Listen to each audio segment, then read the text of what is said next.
Assalamualaikum warahmatullahi wabarakatuh. Salam sejahtera untuk kita semua. Jumpa kembali di channel khusus kesehatan, Ngobrol Sehat bersama Profesor Del Fitri Munir. Saudaraku, tidak jarang terjadi tuli pada bayi baru lahir. Sering keluarga tidak mengetahui bahwa bayinya tuli, karena memang dia belum bisa bicara. Dia menangis bisa, tetapi dia tidak bisa bicara karena memang tidak bisa mendengar. Kita akan membahas pada episode ini bagaimana mengetahui tuli pada bayi baru lahir dan bagaimana penanggulangannya supaya bisa dia mendengar nanti setelah dewasa. Saudaraku, indera mendengar adalah indera yang pertama berkembang pada bayi baru lahir. 3 bulan kehamilan, maka indera pendengaran kita sudah berkembang. Jadi tidak salah masyarakat yang hamil 3 bulan didengarkan bunyi-bunyian lagu-lagu atau ayat-ayat suci Al-Quran di dekat perut supaya bayinya mendengar. Karena memang sudah berfungsi pendengarannya, walaupun masih di dalam kandungan. Saudaraku sekalian, banyak sekali hal-hal yang bisa menyebabkan terganggunya tumbuh saraf pendengaran pada bayi. Yang paling sering adalah terjadinya infeksi selama kehamilan. Nah, infeksi selama kehamilan ini yang paling banyak dan dikenal sebagai TORS, yaitu parasit, toksoplasma, kemudian campak atau rubella, kemudian chlamydia, kemudian hepatitis. Nah, infeksi-infeksi ini akan merusak saraf pendengaran bayi dan biasanya juga merusak yang organ lain seperti jantung. Tetapi bukan tidak mungkin hanya pendengaran saja, yang lainnya normal. Kita semua tentu suka dengan kucing ya.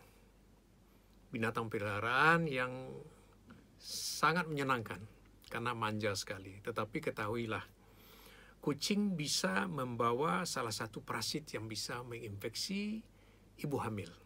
Sehingga akan bisa menginfeksi juga janin yang dikandungnya, yaitu toksoplasma. Kotoran dari kucing yang terinfeksi dengan toksoplasma akan bisa menularin ibu-ibu yang hamil.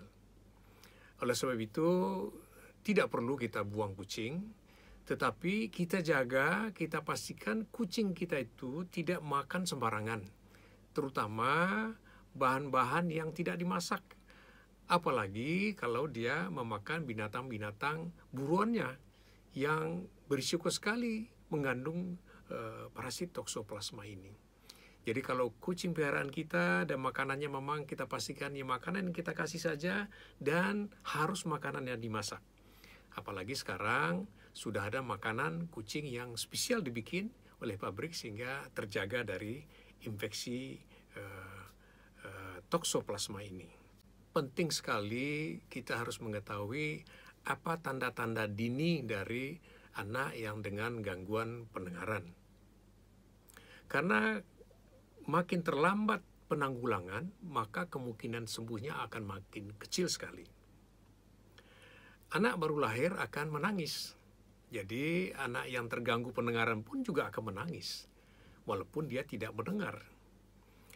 Tetapi bisa kita amatin apabila anak itu tidur, itu sangat-sangat nyenyak. Walaupun ada suara gaduh di sekitarnya, dia tetap nyenyak juga. Ini hati-hati, kemungkinan terjadi gangguan pendengaran.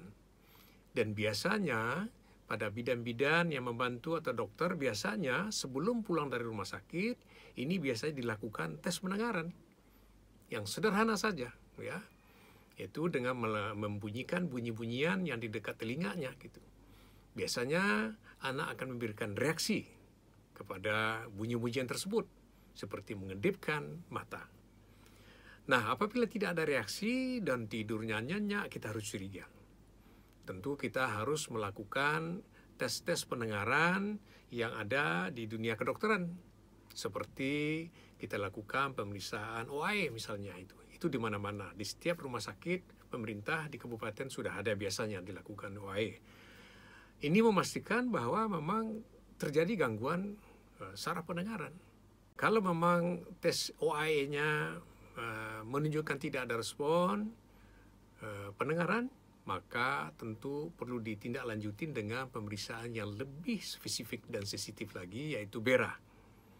Nah, kalau dengan BERA juga terjadi gangguan, maka itu dicurigai terjadi gangguan saraf pendengaran. Tetapi 6 bulan kemudian, umur 6 bulan, kita harus ulang lagi untuk memastikan. Karena kemungkinan saja ada error di alatnya, atau pemasangan alatnya juga bisa terjadi error di hasilnya. 6 bulan kemudian diulang tes lagi, kalau seandainya hasilnya sama terjadi gangguan, maka sudah bisa dipastikan memang ada gangguan saraf pendengaran.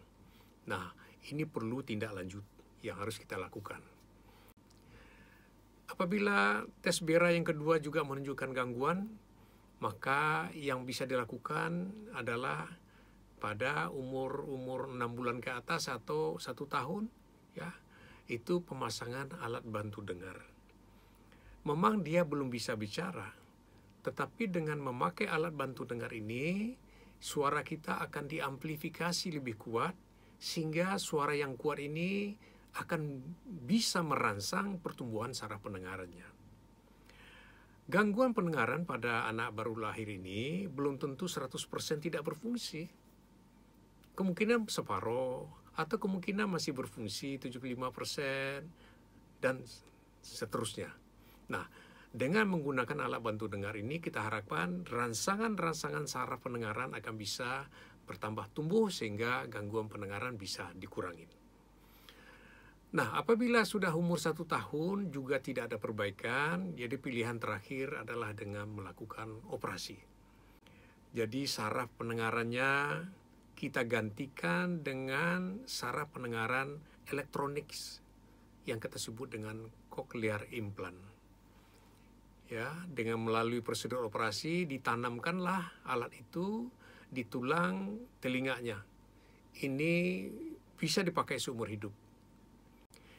Dengan alat cochlear implant ini diharapkan sarafnya berfungsi mengantarkan ke otak, sehingga dia bisa mendengar lagi, sehingga nanti pada umur dia bicara di atas 2 tahun, dia sudah mendengar dan dia akan meniru saudaranya atau orang tuanya berbicara sehingga proses bicaranya tidak terganggu. Nah, yang paling sering kasus adalah lambatnya diketahui bahwa anaknya tuli.